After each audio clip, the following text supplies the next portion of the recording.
গ্রামের মানুষ আপনার অনেক ভালোবাসে, তাই না? ওই বাসে আর কি। শোনো, মানুষে ভালোবাসলে মানুষও ভালোবাসে। কিন্তু ওই লোকটা অনেক খারাপ। ওই লোকটা যদি আবার আসে তখন আমি কি করব? আবার ভয় পায়, বোকা মেয়ে। আমি তো আছি নাকি? আমি আর কলেজে যাব না। এই কথা আর দ্বিতীয়বার মুখে আনবা না। শোনো, জীবনে চলতে গেলে ছোটখাটো বাধা আসবেই। বাধার ভয়ে জীবনটা থেমে থাকলে চলবে না।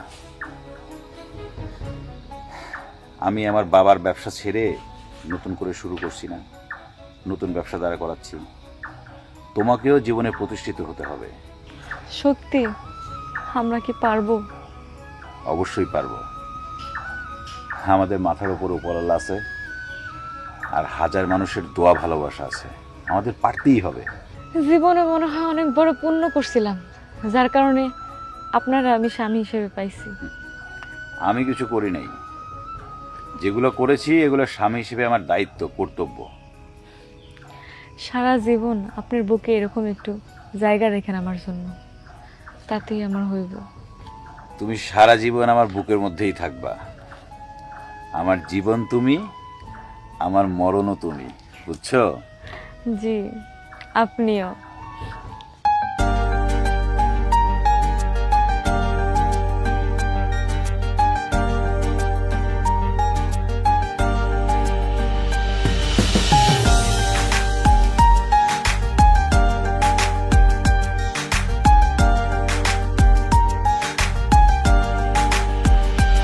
আমার জীবন তুমি, আমার মরণ তুমি।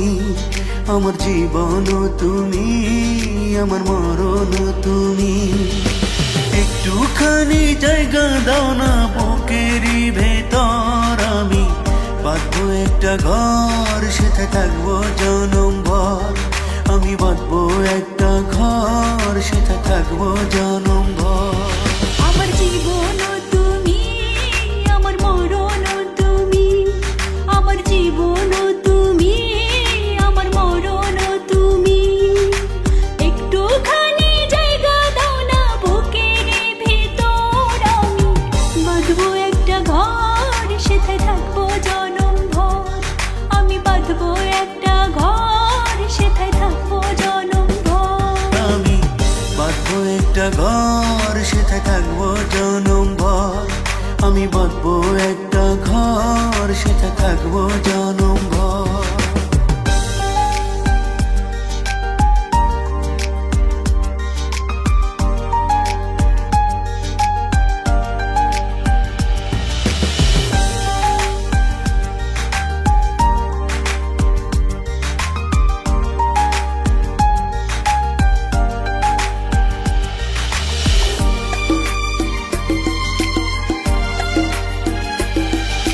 তুমি আমার আপন, শুধু বাকি সবাই পর। ছাড়বো না কোনো দিন তোমায়, যতই আসুক ঝড়।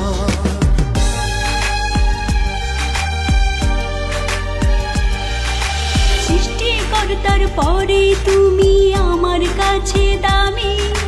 ভাগ্য গুণে পেয়েছি গো তোমার মতো স্বামী। তুমি ছাড়া জীবন হবে ধুধু বালুচর। আমি বাঁধবো একটা ঘর, সেটা থাকবো জনম ভর।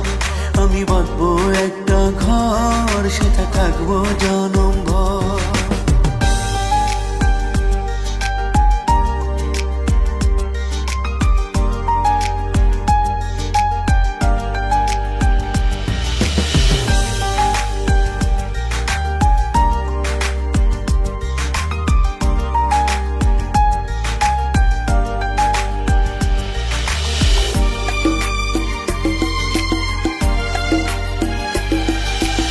আমি তোমার হাসি হব, কান্না হব চোখে।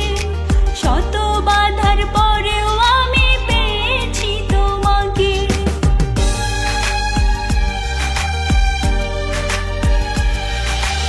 আমি তোমার হাসি হব, কান্না হব চোখে।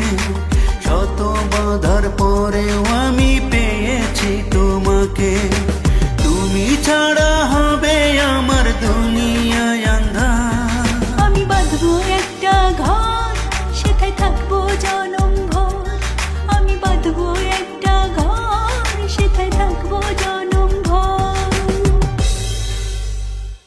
আমার ছেলে চলে যাওয়ার পর আমার সমস্ত ব্যবসা তোমার হাতে তুলে দিছিলাম, ব্যবসার দায়িত্বও দিছিলাম, কিন্তু চারিদিক থেকে লস লস আর লস শুনতেছি।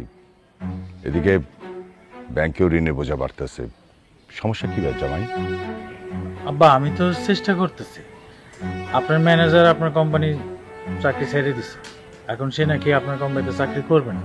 তার উপর আপনার ছেলে এখন আবার নতুন একটা কোম্পানি করছে, ক্লায়েন্টরা সব আপনার ছেলের কোম্পানি থেকে মাল কিনতেছে, আমাদের এখানে মাল কিনতেছে না, আর তারা কেউই আমাদের কোম্পানিতে থাকতে চাইতেছে না।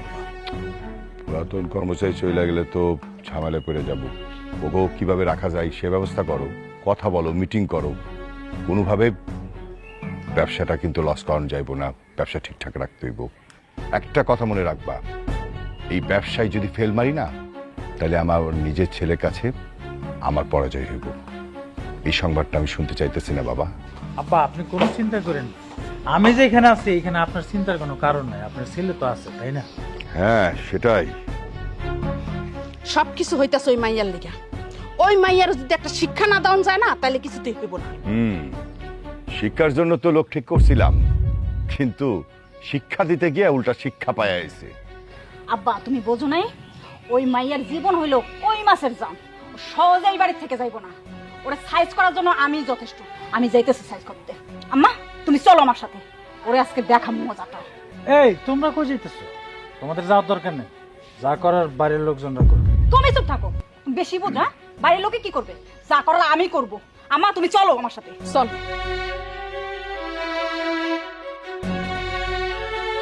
দেখছেন আব্বা?